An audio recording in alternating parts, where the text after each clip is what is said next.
Hello everyone, and welcome back to another video describing my lovely modular auto rigging system here. Now, I wanted to go over a few things, kind of blast through this stuff, maybe not make it quite as long as before, but there are some significant changes that I have made.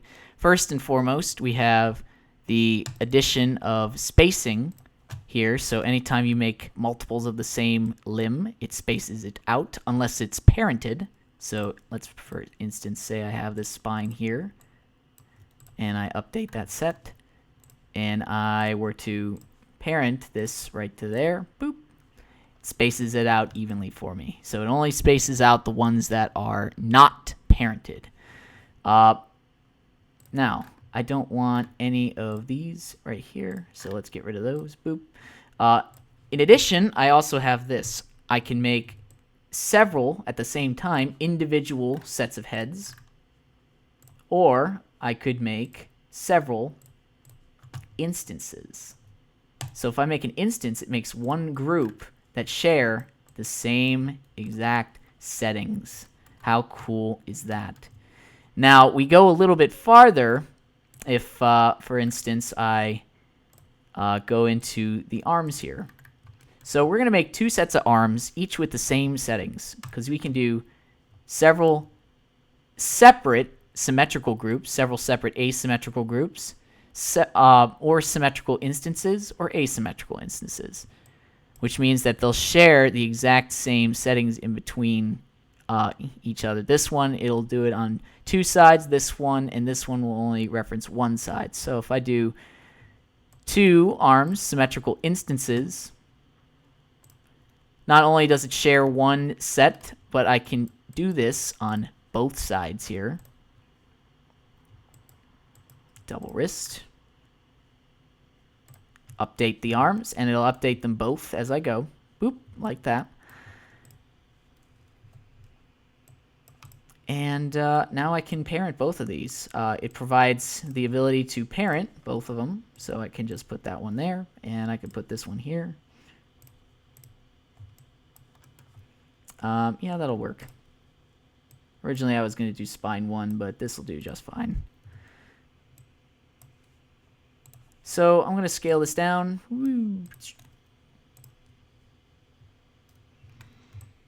And I don't think I need to worry too much about this. I do want to save time, so we'll just leave this be for a little bit.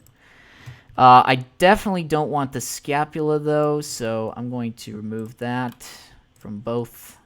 Bye-bye. And then I'll just keep going from there. So this is very cool. It sped up the workflow very much so.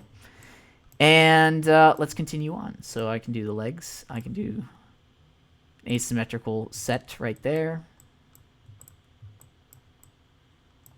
I'm going to do no foot there. I'm going to do a shoe here. Do that. Boop, boop. It'll update that. I definitely don't want hips, so let's get rid of those. And I'll select this right there. Boom. Now, I don't necessarily have to. I actually added a script in here to where the knees actually bend slightly if you don't have any movement there at all. But for the sake of time being, I'm just going to add that. We'll add a tail. And yeah, that should work. Now, I will actually move these in a specific way just so you can see what I've done with the controls here. Yes, I have added the ability to make controls. So give me a second and I'll show you that. But what it's going to show you is that when it makes a typical curve setup for an IK, the IK spline curves, it actually will not cause any rotation on any of the bones here, so that's pretty cool. Let's do one wing set symmetrically, and that'll be it. No clavicle, no double elbow.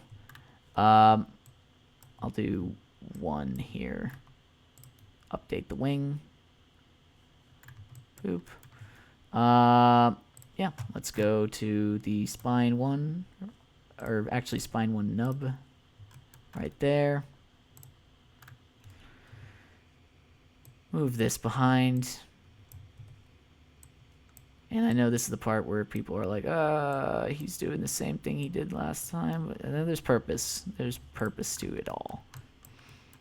There is method to my madness. So bear with it for just a bit longer. So let's bring that in. I'm going to move this down. That should do nicely. So now we're going to hit the bone swap function and go to the new stuff. So 3, 2, 1, go. Now what I wanted to do is I wanted to show every single aspect of the creation process as it's doing its stuff. I've seen a lot of scripts that do the same thing, and I wanted to do it myself. The code, if you're curious, is refresh. So look that up if you need it, but it's going to go through and add controls to every one of these. Now, it doesn't currently have the IK system working. I made it to where it doesn't, but it does add the controls and the functionality as well. But you can see I can actually move all of these around. They work and function correctly, etc., etc., etc. And I can even move this around if I wanted to. Da-da-da. Pretty cool stuff. The tail here, as I said before, did not lose any of its shape. Let me get rid of these really quick because we don't need those. Yeah, there we go. That's for later.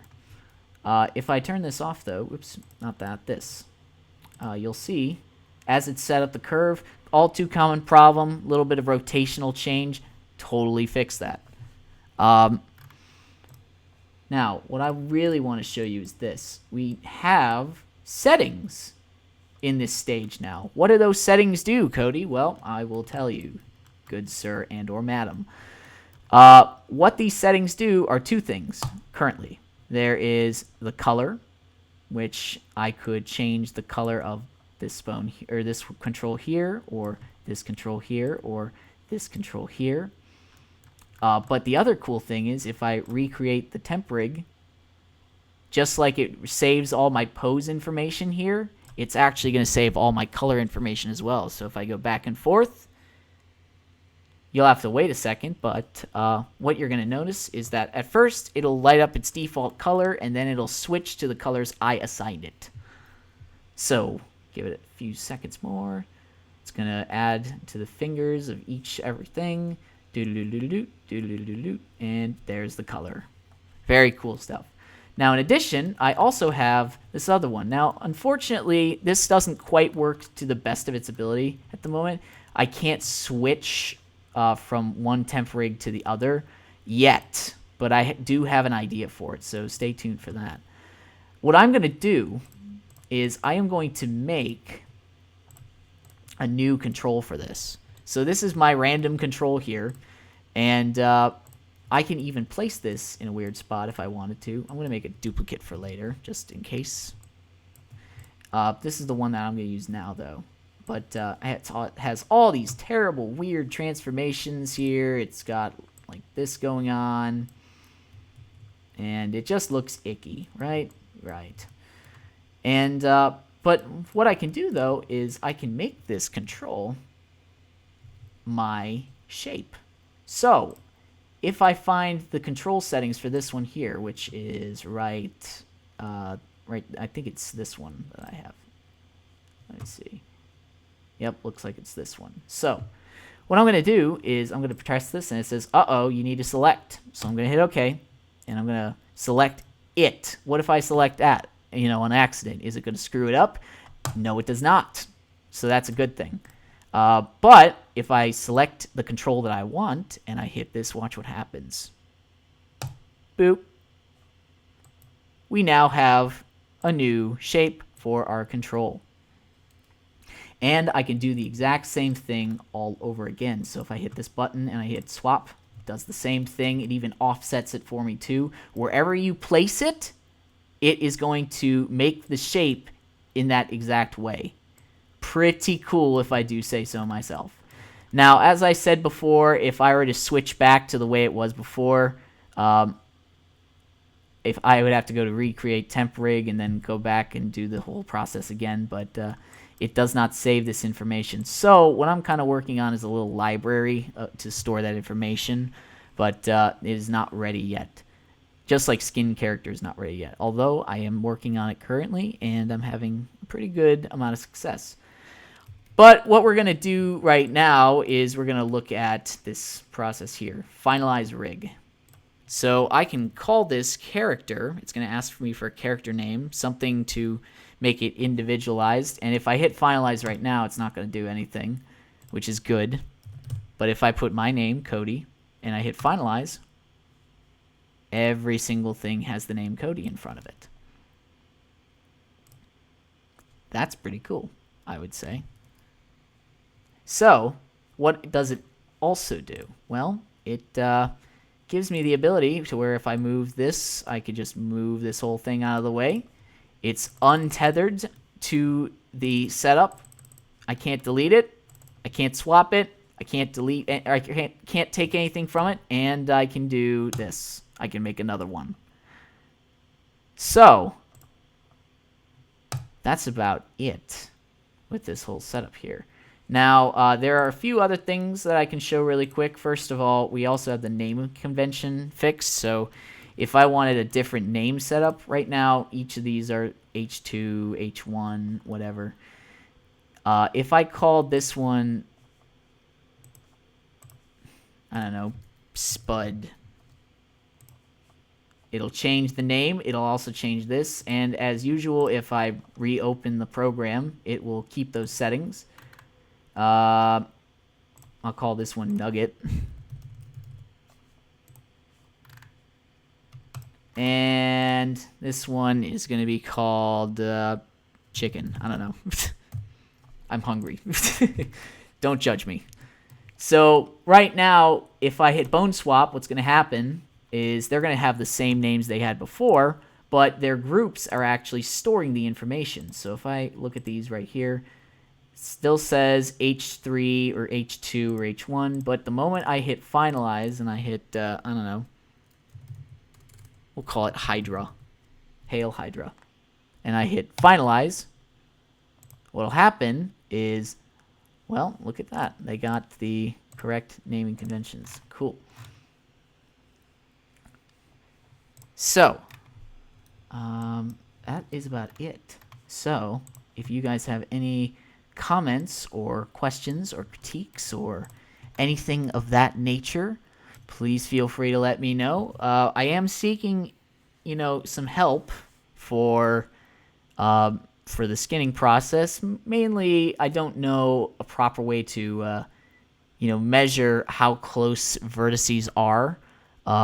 I could use proxy geometry, but at the same time, it doesn't quite do the job, and I want to have as few steps as possible in the process. The only thing I can seem to find is stuff where you do, where you use API, which I have to look into. So we'll see where that goes, but I am Cody Wilcoxon signing off. If you want to email me for questions or just leave me a nice comment, subscribe maybe, you can email me at cwilcoxon117@gmail.com, and I look forward to hearing from you all. Thanks so much, guys. Bye-bye.